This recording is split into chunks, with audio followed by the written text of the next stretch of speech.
detestamos decirle a mamá o a la mujer que ella también tiene que ser una mujer ejemplar. Ahora vamos con los hijos. Los hijos también necesitan ser ejemplares. Pero para que podamos darle instrucción a los hijos de que ellos sean ejemplares, necesitamos saber de qué están hechos. ¿De qué están hechos nuestros hijos? Cuando una pareja se da el matrimonio, no tienen angelitos como ellos creen. No existen. No existen dentro del matrimonio. En el cielo sí existen. Y los ángeles son entes que Dios usa en muchas ocasiones para nuestro cuidado. Pero dentro del matrimonio, los esposos tienen pecadores. Pecadores en potencia. Y nosotros, como buenos padres o padres ejemplares, tenemos que aprender a dar esperanza a nuestros hijos.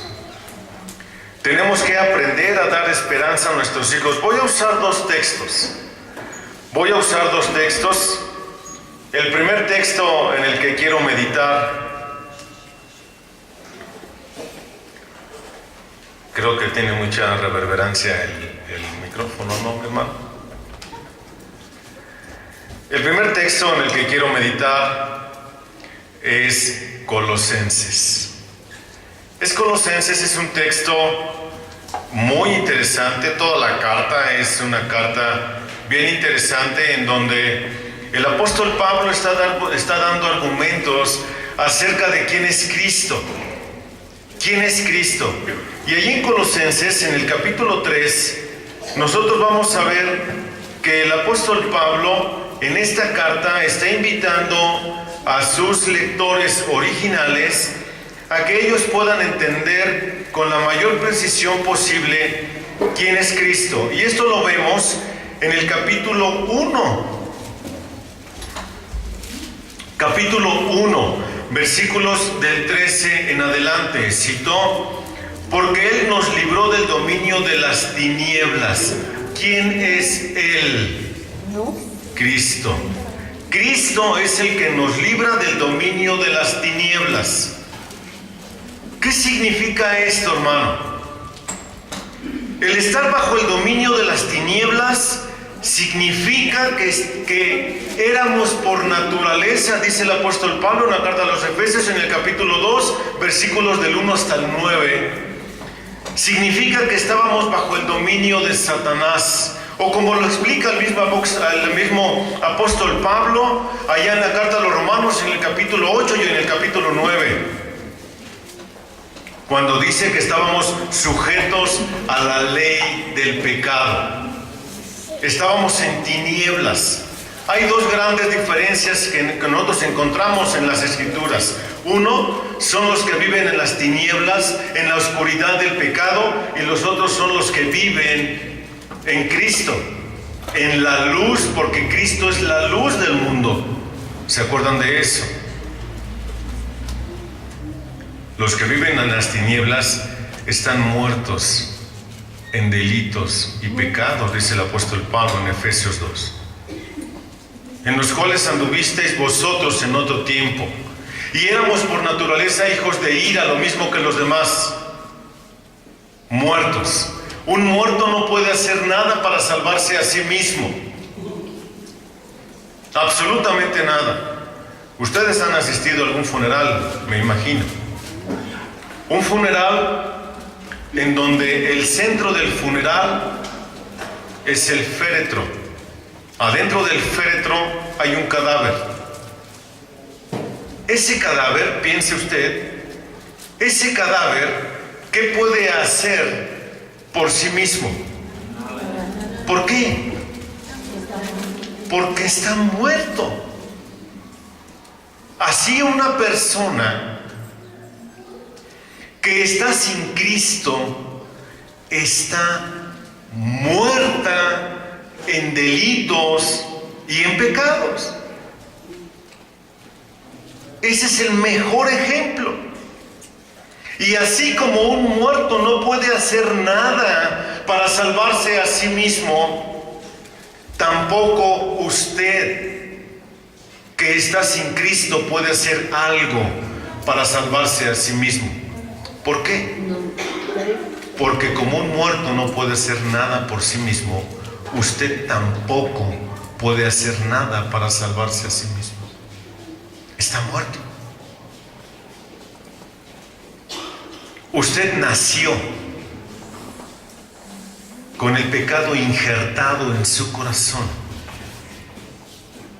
Y usted necesita a Cristo para poder ser trasladado de las tinieblas a su luz admirable. Ahora escuche esto. Si usted no reconoce a Cristo como su Señor y su Salvador personal, usted perecerá en sus delitos y pecados. Y esa condición de pecado lo conducirá irremediablemente al infierno, en donde pagará la eternidad, en donde será un lugar de tormento, en donde nunca jamás usted podrá consumirse. Por eso es un tormento eterno.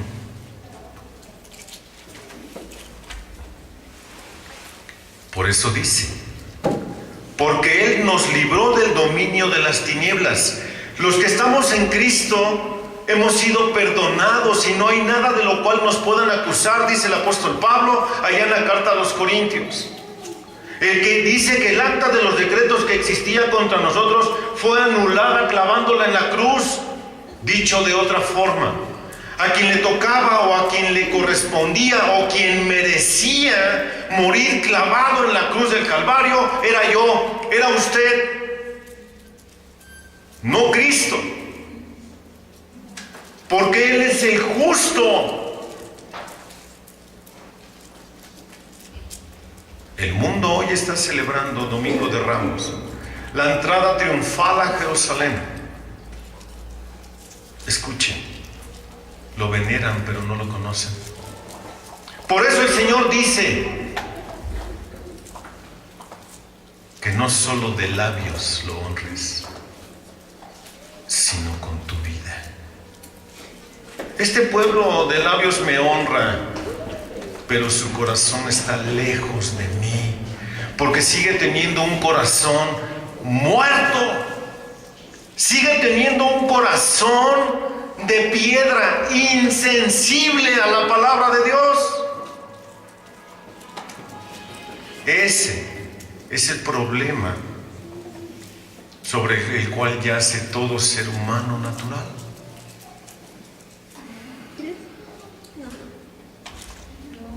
Ahora note, y Él nos trasladó.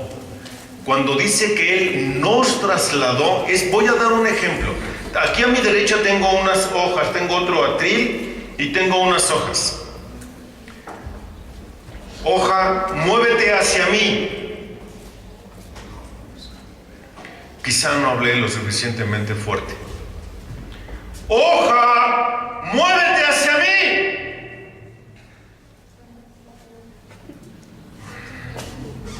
Algo está pasando con la hoja, porque no llega, por más que le trato de enviar las ondas así, y no logro ni siquiera que se mueva, pero ni tantito.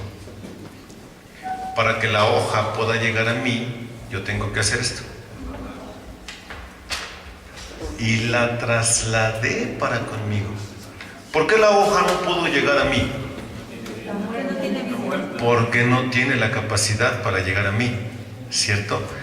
De la misma manera, cuando dice que Él nos trasladó, no es porque usted tenga una linda cara, no es porque usted cree que se porta bien delante de Dios, es porque Él, en su absoluta soberanía, sin que usted haya hecho absolutamente nada, Él nos agarró de este montón de hojas y nos agarró soberanamente nos escogió no porque hayamos hecho algo bueno y nos trasladó, nos llevó a un lugar seguro, nos trasladó al reino de su Hijo amado. ¿Qué texto? ¿No es esto impresionante? Usted no hizo nada. Ahora note lo que dice el versículo 21 al 23.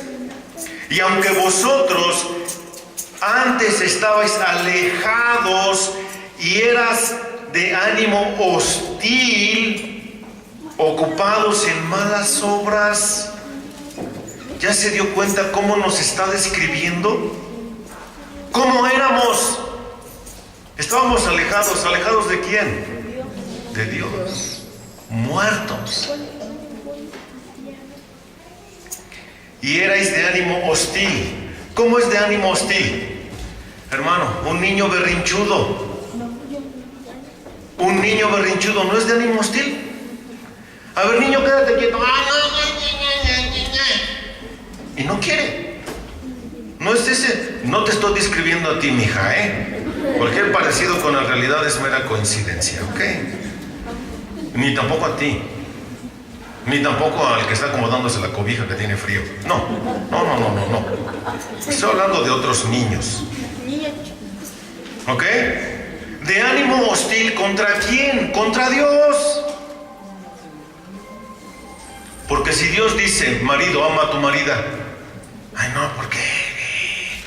Esposa, sujétate a tu marido. Ay, no, ¿por qué? Con este cuate, ¿qué? Hijo, obedece a tus padres. Ay, no, ¿por qué? Pues si ni me compran lo que yo quiero, ¿qué? Cállate. Eras de ánimo hostil, ocupados en malas obras. ¿Cuáles son las malas obras? Las obras que no agradan a Dios. ¿No es cierto? Las obras que no agradan a Dios. Sin embargo, ahora Él os ha reconciliado en su cuerpo de carne mediante su muerte, a fin de presentaros santos, sin mancha e irreprensibles delante de Él. Fíjate lo que hizo por nosotros. Sin embargo, a pesar de ser como somos, ahora nos ha reconciliado en su cuerpo. Significa que Él en su cuerpo cargó con todos nuestros pecados. Recuerdan que a los que eran crucificados en el tiempo del Señor Jesús les ponían una inscripción, el cual era la causa de que habían sido crucificados. ¿Se acuerdan? Si era un violador, este fue crucificado por violador.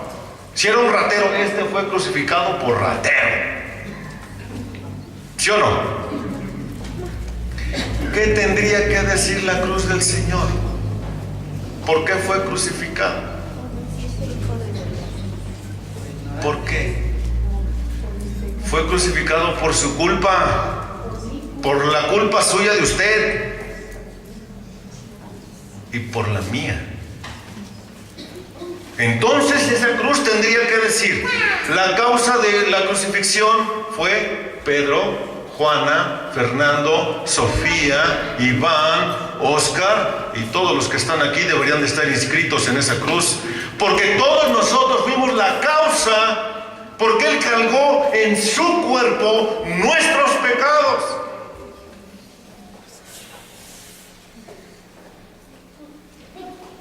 Por eso les quiero hacer una recomendación: no jueguen a la iglesita.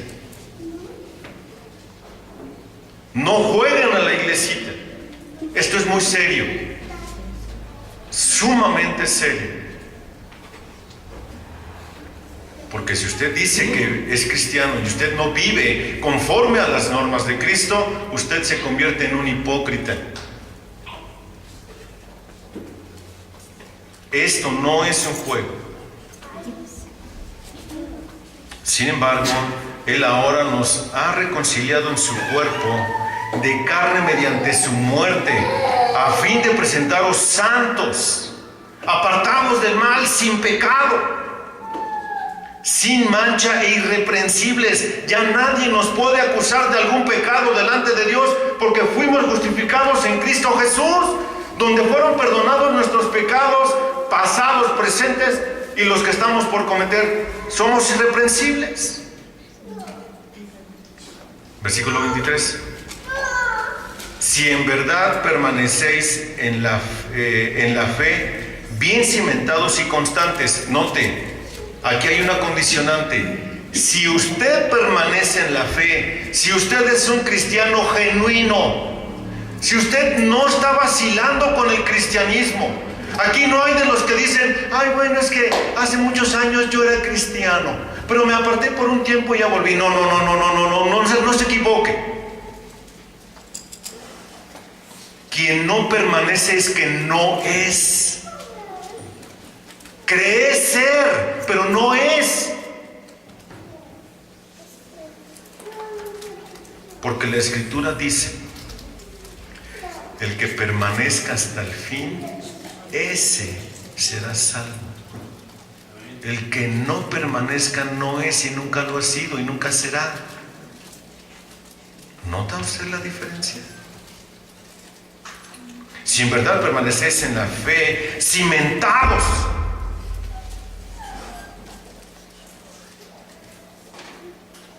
y constantes.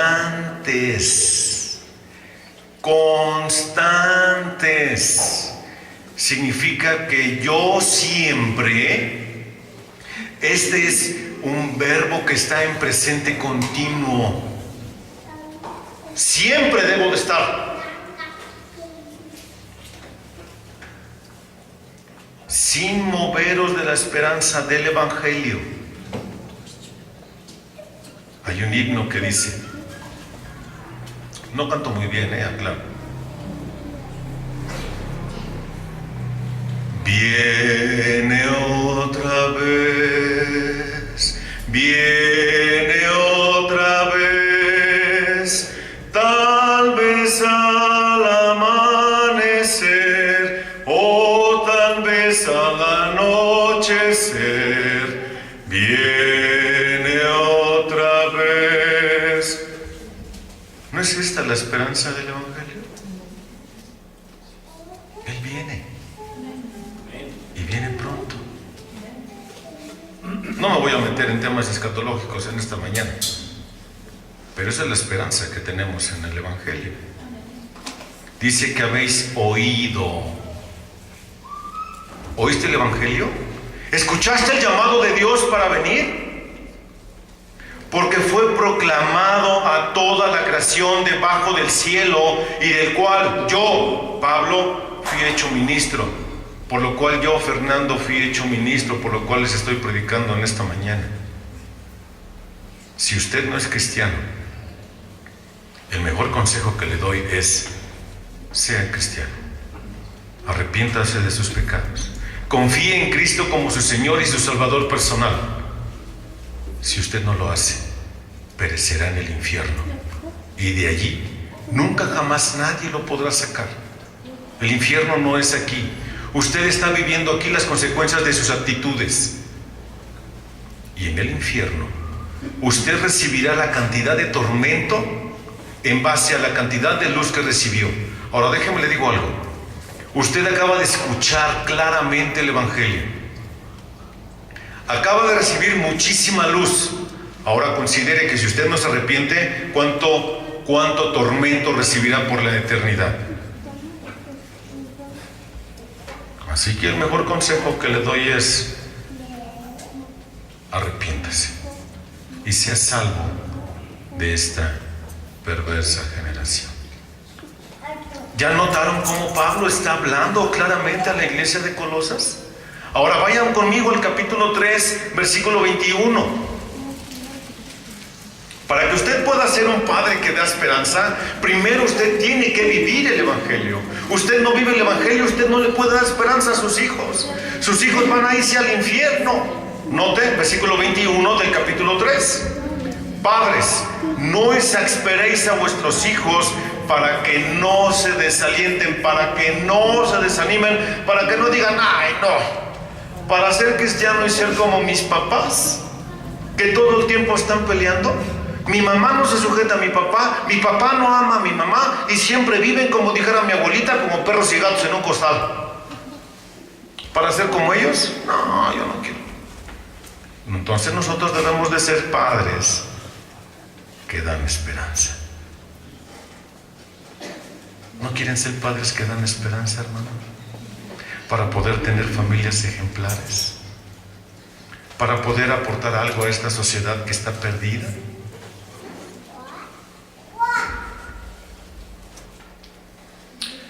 Primero tenemos que entender entonces que tenemos un Padre que es sumamente hermoso, bondadoso, instructor, protector. Este Padre es Dios. Y que por medio del sacrificio de Cristo nosotros hemos sido constituidos hijos de Dios. Y que nadie nunca jamás nos podrá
Eterno Padre, te alabamos, Señor, te bendecimos.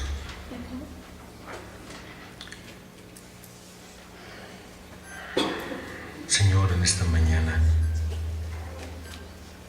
quiero suplicarte que me ayudes a poder exponer. No lo quiero hacer en mis fuerzas, Señor.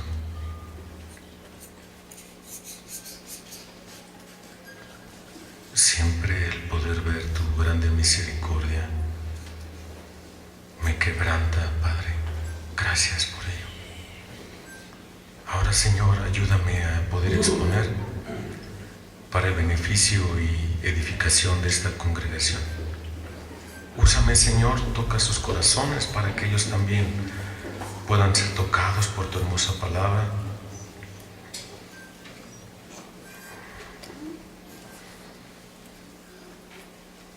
Que tu Santo Espíritu, Padre, toque a aquellos que aún no se han entregado a ti.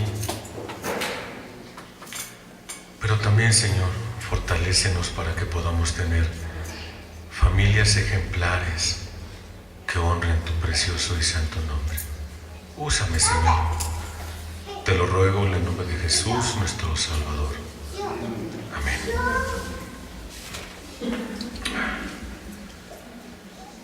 Siempre para mí es muy complicado, me apasiona predicar el Evangelio, pero termino hecho pedazos, hermano.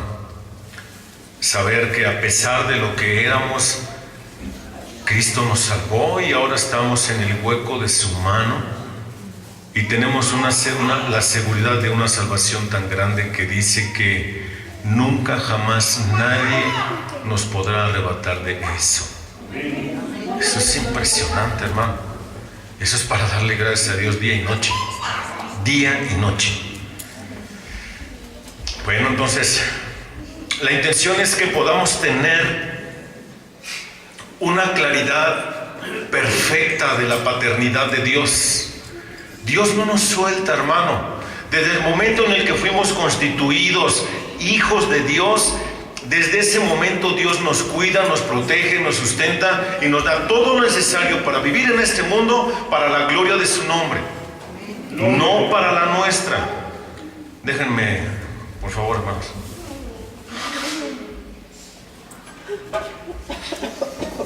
Ok. siempre. Nosotros tenemos una seguridad. No todo el mundo puede reclamar el privilegio de conocer a Dios como Padre. Solo aquellos que han nacido de Dios. Solamente aquellos. Y esto lo dice con claridad el Evangelio según San Juan en el capítulo 1, versículo 13. Note lo que dice. San Juan en el capítulo 1, en el versículo 13. Que no nacieron de sangre, ni de voluntad de carne, ni de voluntad de hombre, sino de Dios. Entonces solamente aquellos que han nacido de nuevo pueden reclamar la paternidad de Dios. Solamente aquellos que han recibido a Cristo como Salvador. Pero a todos los que le recibieron les dio el derecho de llegar a ser hijos de Dios.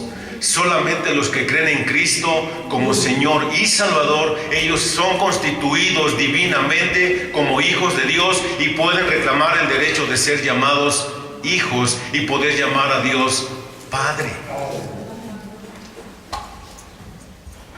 Así que tenemos un Padre gigantesco, el cual nos da esperanza de seguridad, de salvación. No solo eso, hermano, ahora nosotros tenemos que entender como padres que nuestros hijos tienen un problema. Nuestros hijos tienen un problema del corazón.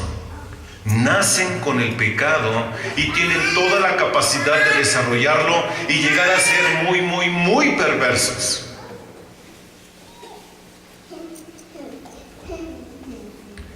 Hay un problema. Nosotros sabemos por instrucción de la Biblia que la conducta no es el problema principal. El que un niño sea latoso, ese no es su principal problema. El que un niño sea berrinchudo y voluntarioso, ese no es su principal problema. Su principal problema siempre será lo que hay en su corazón.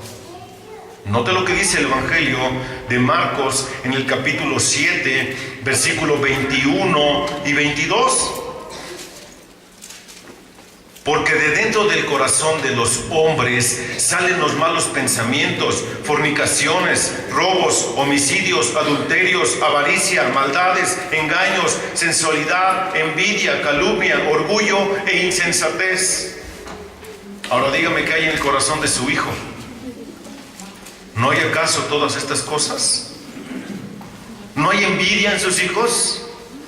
Cuando usted tiene sus hijos y le compra sus juguetitos a su hijo y por alguna razón llegan a ir más niños a su casa, sus hijos son bien espléndidos. Sí, agarren todos mis juguetes. Es más, si quieren, llévenselos. Eso hacen sus hijos. Ah, ¿no? Ah, perdón. Son envidiosos. Porque esa es la condición de su corazón. Ahora escuche esto, hermano, póngame mucha atención. Papá que debe de ser instructor y mamá que debe de ser criadora de hijos.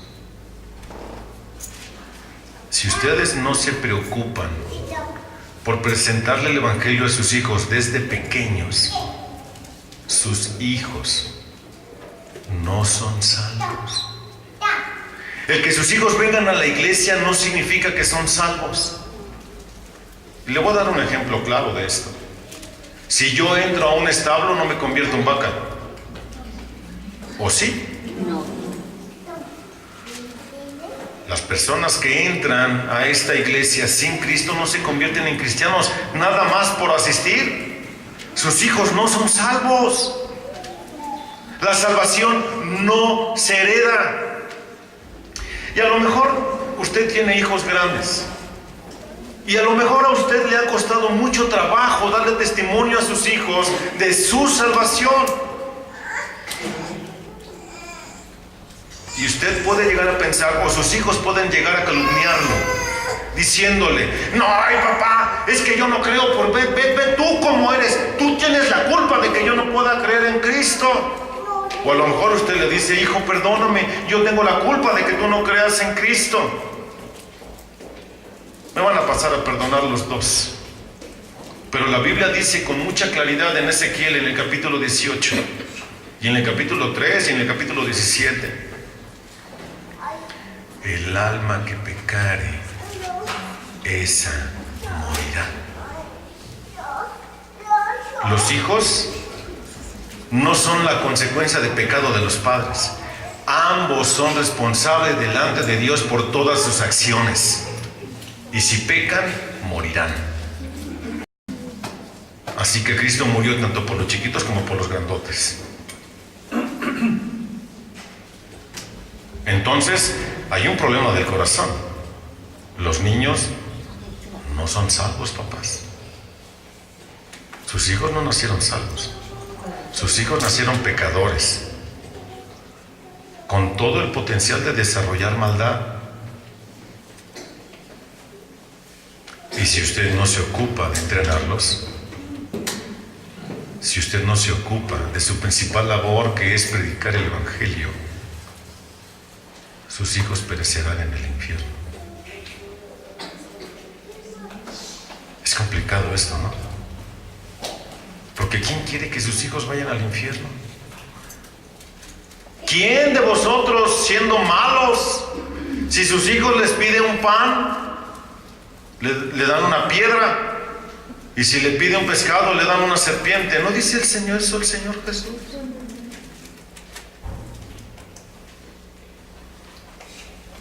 Nosotros debemos aprender a ser padres que dan esperanza, porque estamos conscientes que nuestros hijos tienen un problema del corazón.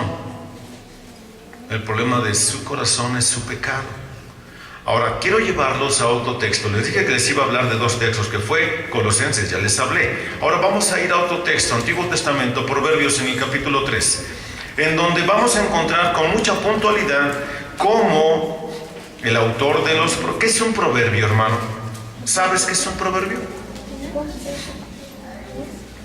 Un proverbio literalmente es un refrán, es un dicho, una frase corta que da una instrucción para la vida que tú puedes recordar con mucha facilidad, de tal forma que los proverbios no siempre o no todos son normativos. Esto significa que no porque yo viva o haga lo que dice aquí el proverbio me va a ir bien. No, es un refrán. El que oye consejos llega viejo, es un refrán. O sea, tú lo vives, no, pues sí es cierto. No. No por mucho madrugar, pero al que madruga, son refranes, hermano. Algo parecido a esto son los proverbios. Y los proverbios son sabiduría también. Los proverbios, ¿quién los escribe? O la mayoría de ellos son escritos por Salomón, el sabio Salomón. Al ser sabio, porque Dios lo dotó con sabiduría, él sabía perfectamente lo que escribía. Y lo escribía con mucha sabiduría. Así que noten lo que dice el capítulo 3, versículos del 1 al 12. Está hablando Salomón a su hijo.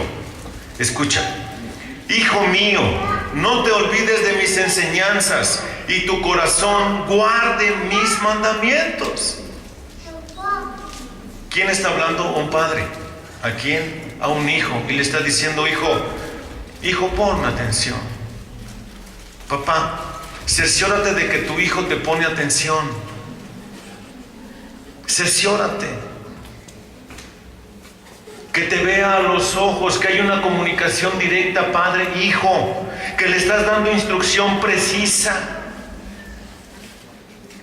Cuando estés en estos enjuagues de dar instrucción a tus hijos, nunca les des instrucciones cuando ellos van caminando que parece que sufren de sordera.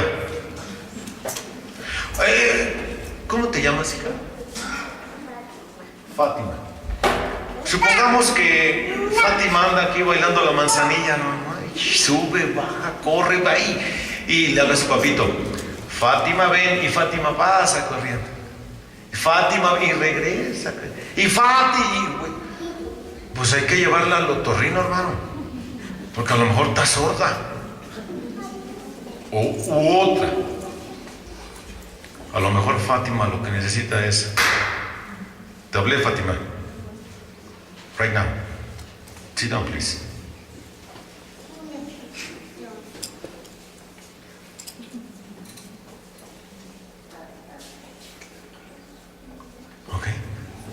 Cuando tú le hables a tus hijos, nunca le hables cuando el niño esté dando lata. Y si lo vas a parar, velo a la cara, que te vea a la cara, que cerciórate de que está entendiendo tu instrucción para que la pueda atesorar en su corazón. Esto es con los niños y con los jóvenes, ¿eh? Aquí veo a algunos jóvenes también. También a veces parece que sufren de sordera. Y se salen, ¡hey! ¿Cómo te llamas tú, mijo? ¿Perdón? ¿Brian? Se nos fue el Brian. Está sordo. Pero la Biblia dice que la sordera se puede corregir a varazos. La vara y la corrección quitan la sordera. Eso dice la Biblia, hermano. La vara y la corrección dan sabiduría. Entonces, cerciórate, hermano, de que tu hijo te ve, de que va a guardar los mandamientos en donde, en su corazón. Instruye al niño en su camino, y aun cuando fuera viejo, nunca se apartará de él. Este es un proverbio mal usado, mal entendido. Porque todos dicen que el proverbio significa a que lo instruyas en la palabra de Dios y nunca se va a apartar de ella. No es cierto, el proverbio no dice eso. El proverbio dice que tú lo dejes hacer lo que él quiere y cuando lo quieras regresar a Cristo no volverá. Eso dice el proverbio. ¿En serio? ¿En serio? Eso dice. Fíjate entonces, el niño tiene que poner atención para que él pueda guardar en su corazón. ¿De dónde salen los malos pensamientos y todo lo que sale? De dentro del corazón. ¿Qué es lo que tenemos que atacar? El corazón. ¿De quién? Del niño, del joven que dice que todas las jovencitas se sienten la última coca del desierto. No, y todos los chicos se sienten Charles Atlas. Bueno, que son mexicanos, son Charales Atlas, ¿no? A ellos hay que hablarles, hermano. Porque ni son la última coca, estos sí son charales. Pero todos tienen que entender la Biblia. Tienen que entender el Evangelio. Nota versículo 2. Porque largura de días y años de vida y paz te añadirán. ¿A quién le serán añadidos estos? A los hijos. ¿Cuándo? Cuando pongan atención. Todo está en cómo oyes. Estas dos cosas que están a tu lado, tienes una de cada lado de tu cabeza. Tienes una derecha y una izquierda. Son llamadas ¿cómo? No, los oídos son los de adentro. ¿Estos cómo se llaman? Orejas. Orejas. ¿Para qué sirven estas? No, hermano, sirven para detener los lentes. Aquí así, para que no se caigan. No, porque los lentes tienen unos ganchitos que se atoran aquí atrás. No, hermano, no nada más sirven para eso. Sirven para resguardar los oídos, los tímpanos. Y si tú les pones así para acá como radares, oyes mejor. Entonces, mientras más orejón estés, menos excusa tienes delante de Dios. ¿Ok? Porque largura de días y años de vida y paz te añadirán. ¿Por qué? Porque si pones instrucción, joven, si pones instrucción, jovencito, niño, niña, que estás aquí, si pones atención a lo que tus padres te están diciendo, cuando es una instrucción bíblica, estás añadiendo a tu vida sabiduría, estás añadiendo a tu vida largura de días, significa que vas a vivir años en paz, mas no que vas a vivir 53,000 años. No, vas a vivir en paz. Niños, todos los que toman clases de escuela dominical, levanten su mano. Los que toman clases de escuela dominical. ¿Tú no vas a la escuela dominical? ¿Qué ole? Fátima, si vas a la escuela. No vas a la escuela. Fátima. Eso es casi sacrilegio, Fátima. Bueno, ok. Los que van a la escuela dominical y los que todavía no van, pero que sus papás los instruyen. Ya te incluí, Fátima. Ya te incluí para que no te sientas excluida, ¿ok? El primer mandamiento con promesa, ¿cuál es? Los niños. Niños, a ver, Brian, el primer mandamiento con promesa. ¿Qué pasó, Brian? ¿No? ¿Cómo se llama este muchachito? Fernando. Tocayo. No me hagas quedar mal, ponen alto el nombre, my friend. Pero síguele. Ok. Honra a tu padre y a tu madre. ¿Por qué? Parece rosario esto, hermanos. Honra a tu padre y a tu madre. ¿Qué más? Porque es el primer mandamiento con promesa. Y hay una promesa. ¿Cuál es la promesa? Que tendrás largura de días. ¿No es cierto? Hijos, honren a sus padres. Pongan atención a la instrucción que ellos les dan. Que no te entre por aquí y te salga por acá. Mira que si sientes que se sale, hazle así, para que no te salga. Ahora escucha esto. Te sientes acá bien charales Atlas, ¿no? Y te sientes la última coca del desierto. Bueno, eso no sirve. No sirve. Nota lo que sí sirve. Versículo 3. La misericordia y la verdad nunca se aparten de ti. Átalas a tu cuello. Escríbelas en las tablas de tu corazón. ¿Notas qué debes de ponerte? A ti que te gusta sentirte así bien modosita, bien hermosa, ¿qué debes de ponerte? ¿Qué dice allí? Misericordia y verdad. Papá, no te preocupes de que sean grandes empresarios y que tengan todos los títulos académicos. Claro, no estoy diciendo que no vayas a la escuela, por si, ¿ok? Pero que eso no sea tu principal cosa, papá, para darle a tus hijos. Que sea instrucción bíblica, que aprendan a ser misericordiosos para con su prójimo. Y segundo, que sean personitas y personotas cuando estén grandes, que hablen verdad, que sean auténticos, que sean transparentes. Porque esos son adornos que lleva una persona y siempre la hace ver hermosa en donde quiera que esté, independientemente de su condición socioeconómica que pueda tener.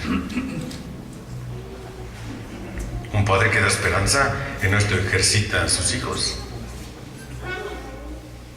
La misericordia y la verdad nunca se aparten de ti. Átalas a tu cuello, escríbelas, tatúalas. ¿En dónde? ¿En dónde está el problema?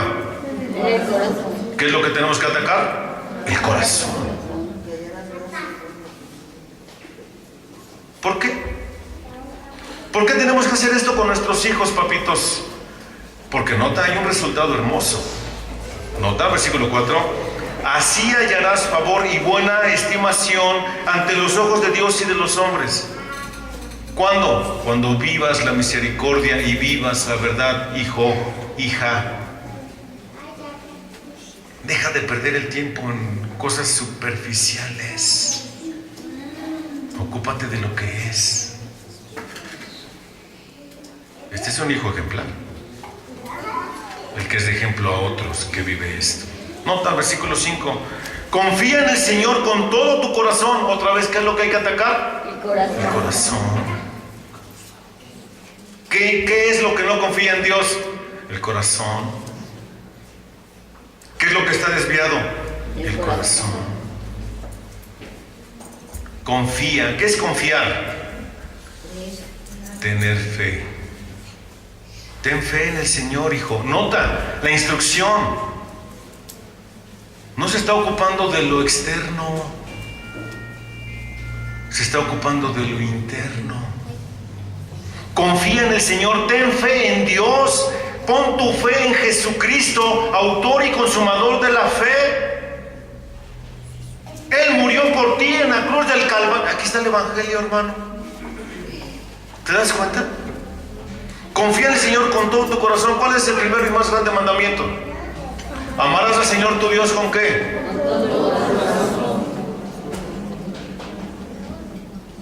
Corazón, ¿qué más? Mente y implica todo mi yo. Hijo, entrégate a Cristo. Entrégate a Cristo. Fíjate lo que le dice. No te apoyes en tu propio entendimiento, hijo. No hagas eso. Dicho de otra forma, no seas terco. No seas testarudo. No quieras ser tan orgulloso pensando que tú tienes la razón. Escucha, joven. La Biblia dice que nosotros los más grandes enseñemos a los jóvenes a ser prudentes. ¿Por qué dirá eso, hermano? Porque son imprudentes. No vayas a la fiesta. Ay, no, porque si me voy a ir en un Didi. Ajá. No, voy a contratar un Uber.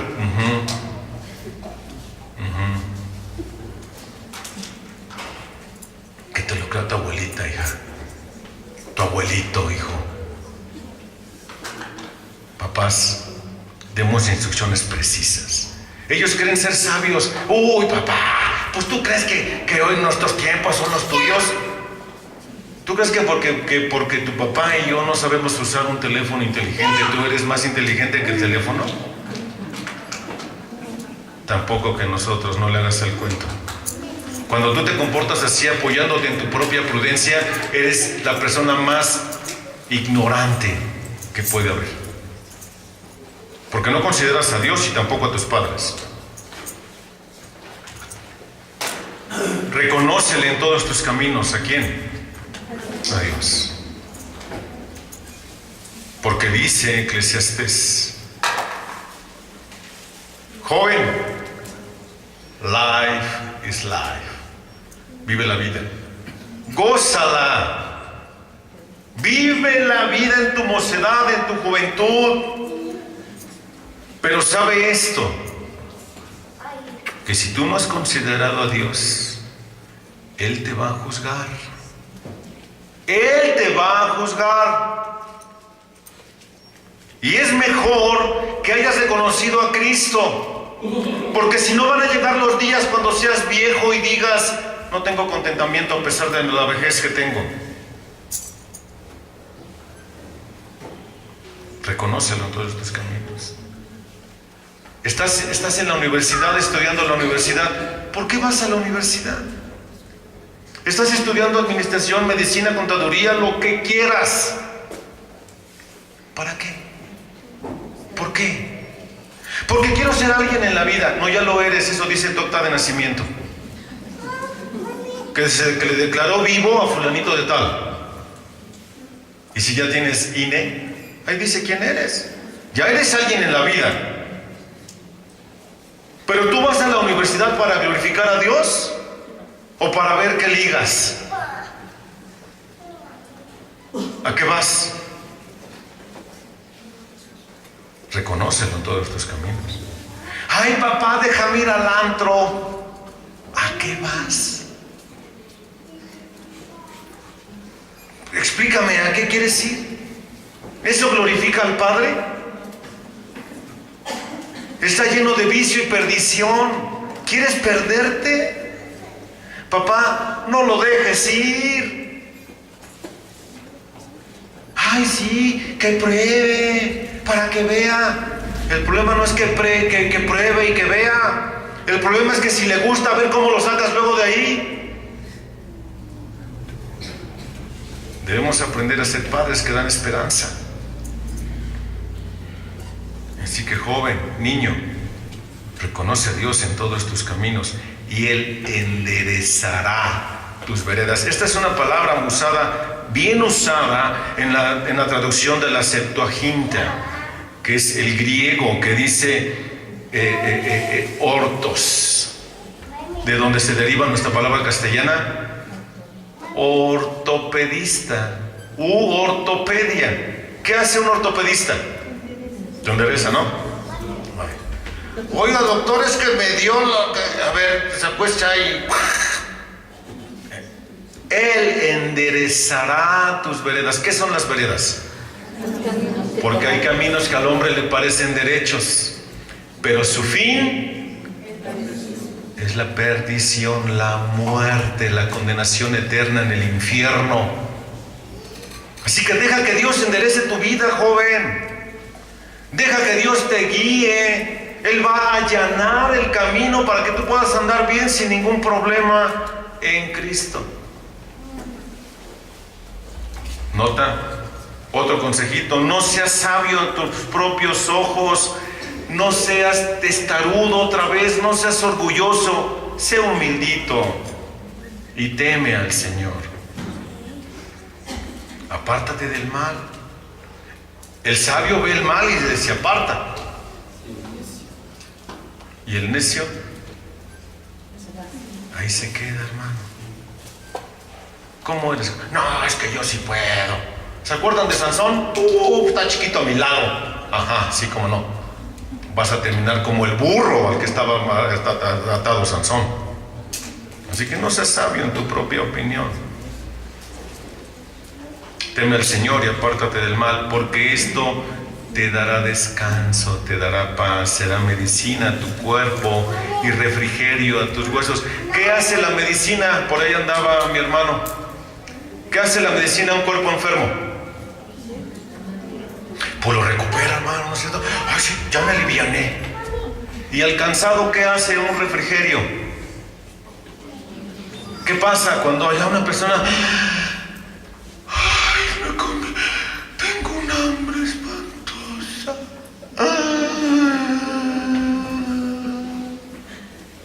Y comes, ¿cómo te? Ahora sí, vamos a seguir trabajando.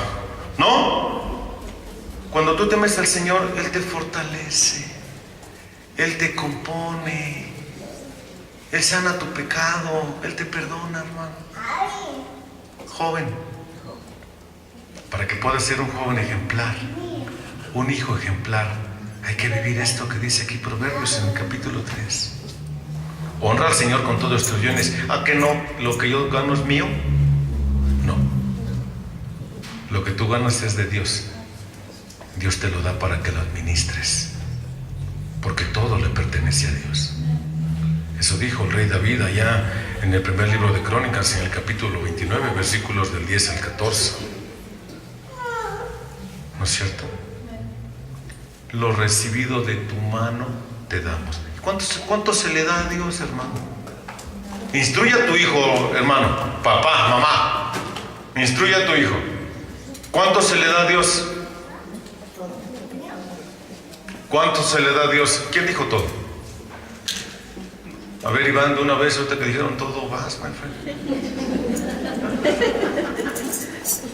Y hay de aquel que se raje. ¿Cuánto se le da a Dios? No, mejor ya no. Tenemos que instruir a nuestros hijos de que debemos de ser generosos para con Dios. El Nuevo Testamento nos dice con claridad, por pluma del apóstol Pablo, en la primera carta a los Corintios, en el capítulo 16, versículos del 1 al 2.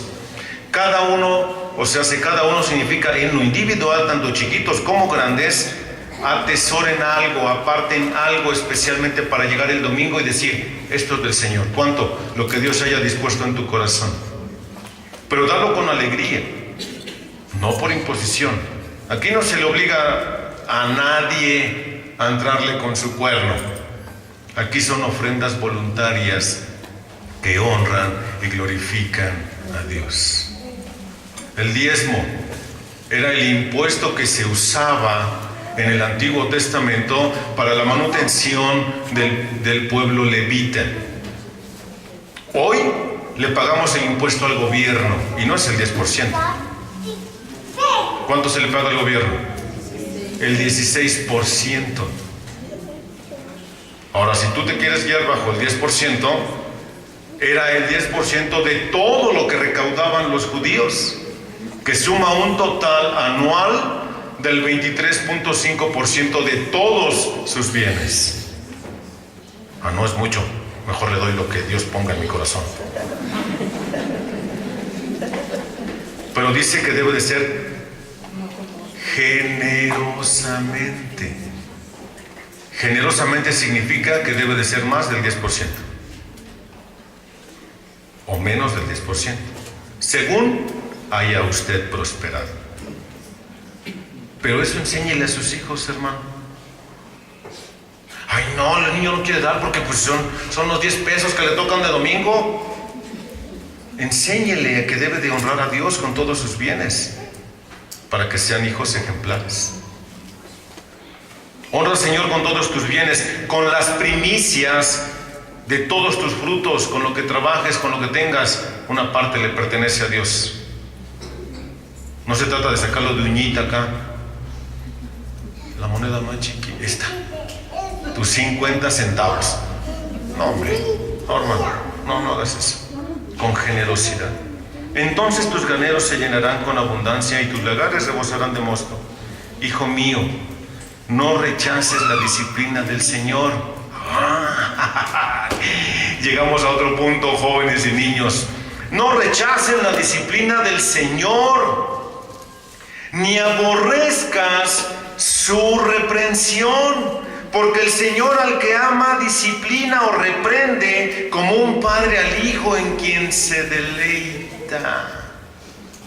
Papá, no vayas a ser mamita, no vayas a ser papitos de esos que hay un montón, Ya, me estás cansando. A la otra sí, ahora sí me las vas a pagar. A la otra te doy.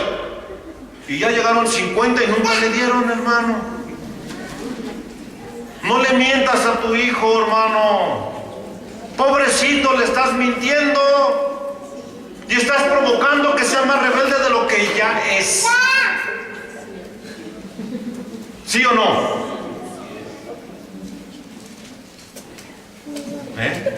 ¿Te fijaste? ¿Ok? ¿A las cuántas deben de obedecer los niños, hermano? ¿A las cuántas te obedecen? ¿A las cuántas obedeces, Fátima?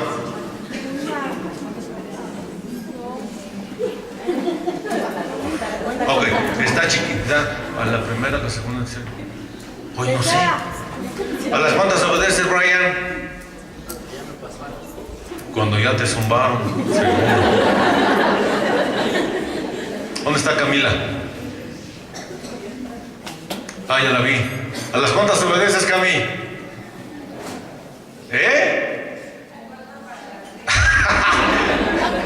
O sea que por ahí de la sexta. Papá, si tú ya te cercioraste, que le diste una instrucción precisa a tu hijo, ya te entendió. A ver, repíteme, hijo, ¿qué fue lo que dije? Ah, papá, tú me dijiste que si yo no hago esto me va a tocar una tunda. Muy bien, hijo. Muy bien, váyase, ándele. Y ya viste que lo hizo. Ah, mi hijo, ven. Mande, pa. ¿Te acuerdas lo que? Sí, pa. ¿Y qué acabas de hacer? Ay, pa. Pues pásele, mijo. Agárrelo y dele.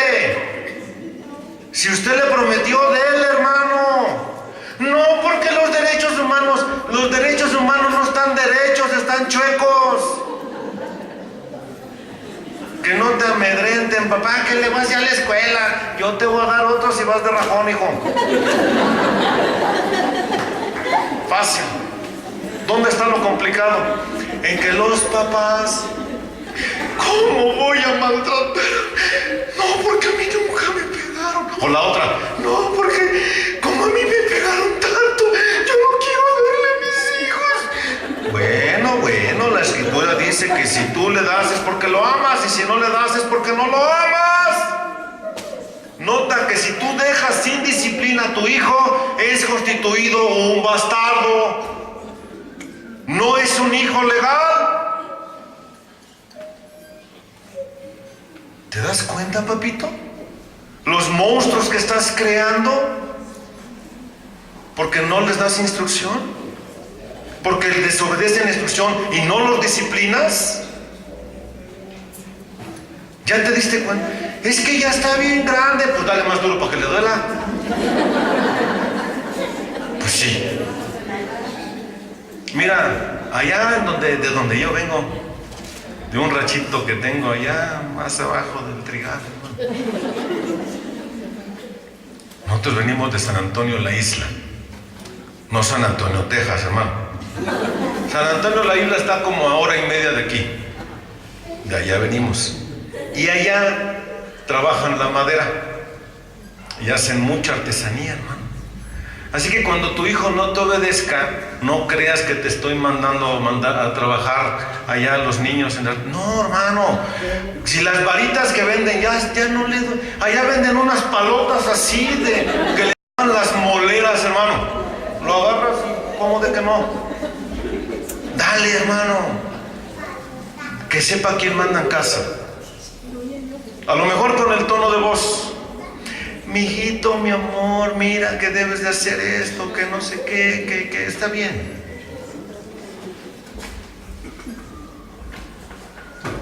Pero si no sabe que yo soy quien manda, y te voy a dar si no obedeces, que sepa quién tiene la autoridad, que sepa quién manda, papito. Porque parece luego que los que mandan son los hijos. Les meten unas regañizas a los papás porque no les compran las cosas. Oh, mira, ay, sí es cierto, así son todos, hermano. Otro error que cometemos los papitos. Mira, mijito, que si me sacas una buena calificación, te voy a comprar el teléfono. No, hermano. No fomente su orgullo y su conveniencia. Debe de traer buenas calificaciones porque es su obligación delante de Dios. Y después, si tú puedes, cómprale su iPhone. Le dio risa, hermano, porque se lo prometió y no le alcanzó. Están muy caros, hermana, yo lo sé, están muy caros. ¿Sí o no, hermano? Instrúyalo, hermana. Y si no obedece, dele. Corríjalo, enderece sus veredas para que se porte bien. Y entre todos, papá, mamá e hijos, puedan ser una familia ejemplar que honre, glorifique, tema, obedezca a Dios. Amén, hermanos. Vamos a darle gracias a Dios por estas conferencias. Eterno Padre, te damos muchas gracias porque nos permites tener este periodo de estudio basado en tu hermosa palabra, Señor, viendo y estudiando las responsabilidades que tenemos como esposos y como padres, las responsabilidades que tienen mis hermanas como esposas y como madres, y las responsabilidades que tienen los hijos por ser hijos. Señor, por favor, ayúdanos a honrarte con nuestras familias, que sean familias ejemplares, para que otros también quieran venir al conocimiento de Cristo. Gracias, Señor, por darme la oportunidad de estar aquí con mis hermanos para poder traer esta hermosa palabra. En el nombre de Jesús te lo agradecemos. Amén. Gracias, hermanos, que Dios les bendiga.